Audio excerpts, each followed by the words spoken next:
All the walking has been with a purpose, for the team has been collecting every clue they can find. It means Mitchell can now get down to some clever detective work and maybe outsmart the snow leopards. Whenever any of us has found a pug mark or a fresh scrape or a rock spray or heard a vocalisation, I've marked it on this map of the area, and all of a sudden there are enough maps for a pattern to emerge.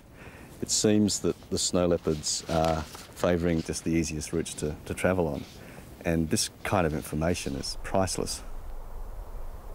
Now we're really making progress, for by knowing about their favourite routes along the valleys and ridges, we might make a success of Mitchell's plan to get the snow leopards to take self-portraits.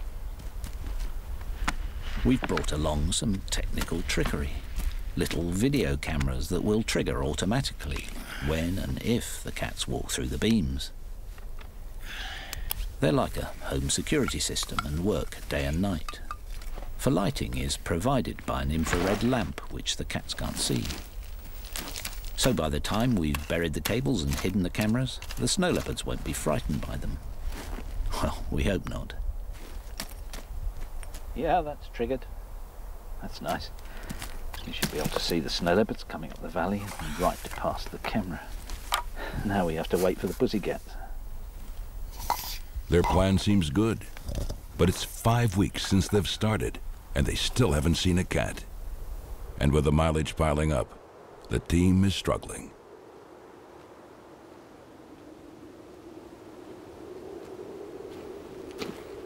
We've all been walking for 13 consecutive days without exposing a single frame of film. And I guess I should be getting discouraged, but patience always was going to be a big part of making a film about snow leopards.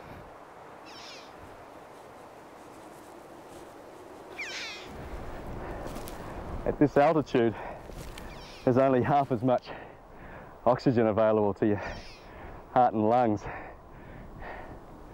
Trying to learn to think like a snow leopard. I just wish I could breathe like one.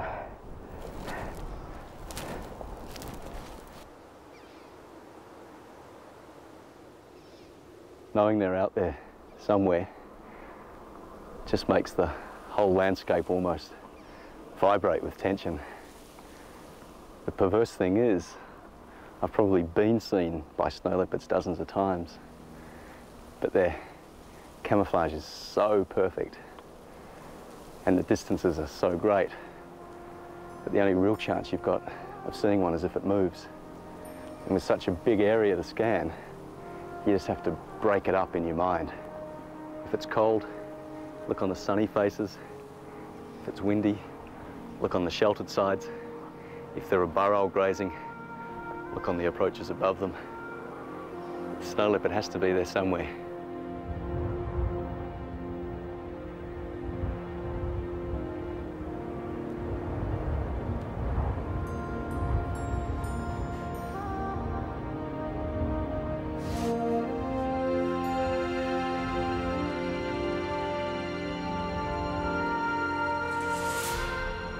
There it is.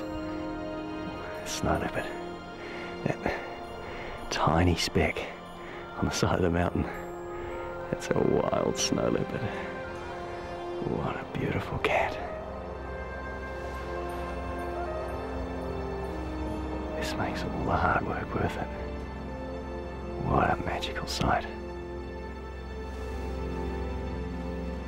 It's the crucial breakthrough the expedition needed.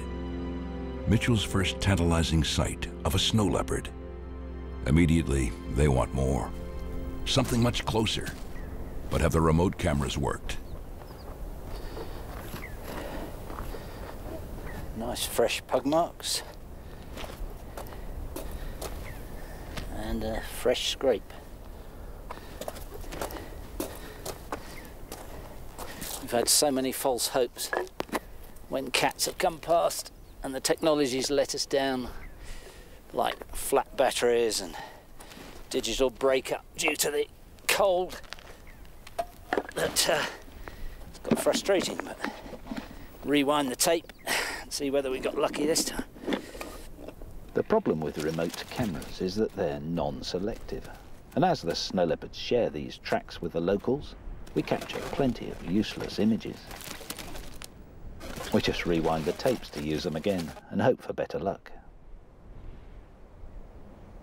Oh, we have got lucky. It's a snow leopard.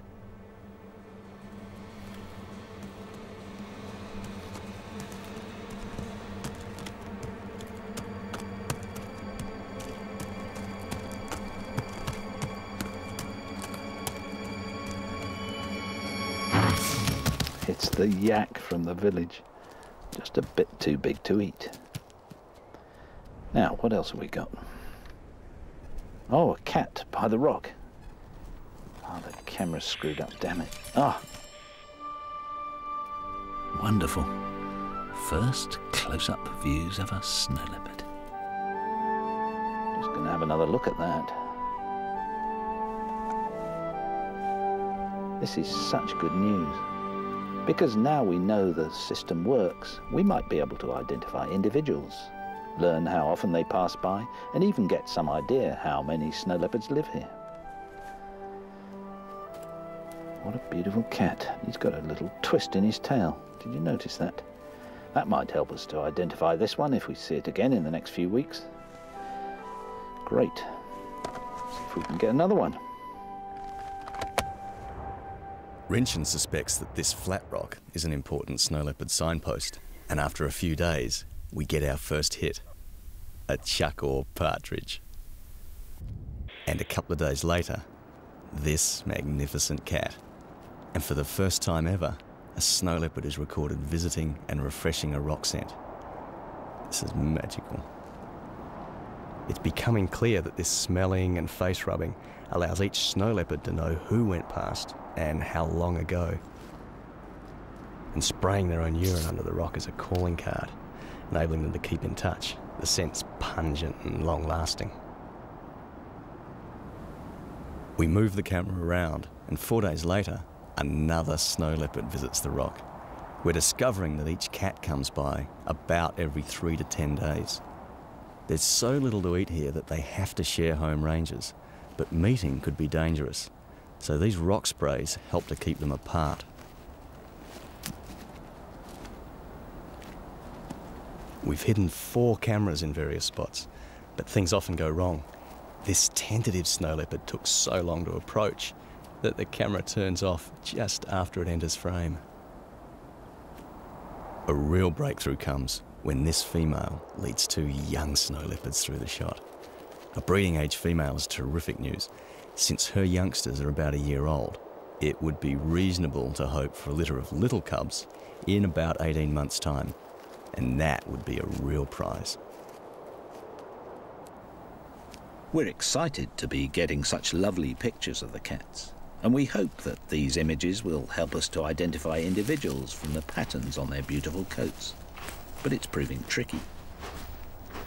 They say a leopard never changes its spots, but snow leopards do, especially when they're walking, because their thick fur moves so much.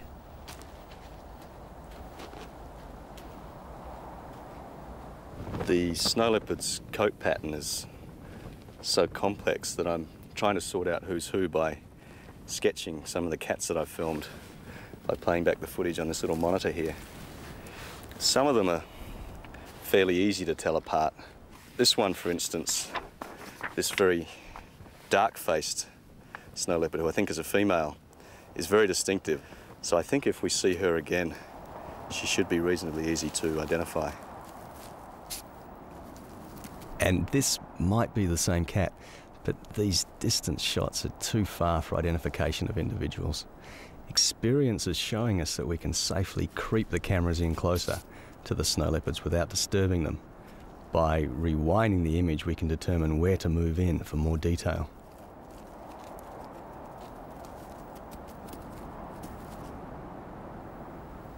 We try hard to decipher which marks separate individuals.